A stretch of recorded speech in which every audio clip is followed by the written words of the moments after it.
Faça elevar o cosmo do seu coração. A mente será guiada por sua constelação. No campo de batalha nós não vamos perder. Todo mal combater, despertar o poder. Sangue de poder cósmico corre em minha veia, guiado pela fé e bravura de ceia. Mesmo diante a dor, isso nunca foi problema, porque nós somos cavaleiros de Atena. Uma armadura protege nosso corpo e o nosso espírito nunca vai ser morto. Elevo o meu cosmo ao poder infinito, e mesmo que eu perca todos os sentidos, eu nunca vou parar, nunca vou desistir. Eu não vou me entregar, eu vou lutar por ti.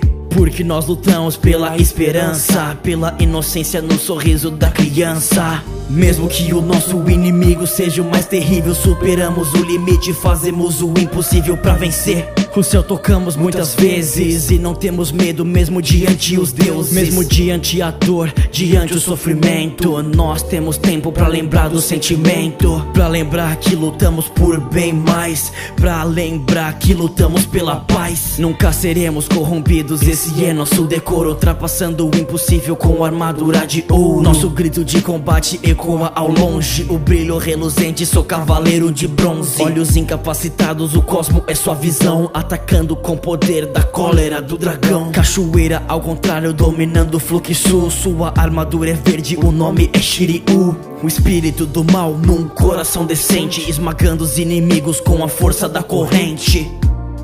Sem temer frente à afronta, ele é Shun, cavaleiro de Andrômeda. Yoga de cisne, lutando até o final. Pó de diamante, traz o frio glacial. Com o poder da Fênix, ele retorna, e que entre eles com certeza é o mais foda. Guiados por Seiya, com fé no coração, Saori serve como fonte de motivação. A liberdade clara, como é o céu azul, representando a armadura de Pegasus. Eu sei pelas estrelas, meu destino tá traçado, e com o poder de Atena eu não serei derrotado. Batalhando sem temer, nunca se dá por vencido, porque eles são cavaleiros do Zodíaco.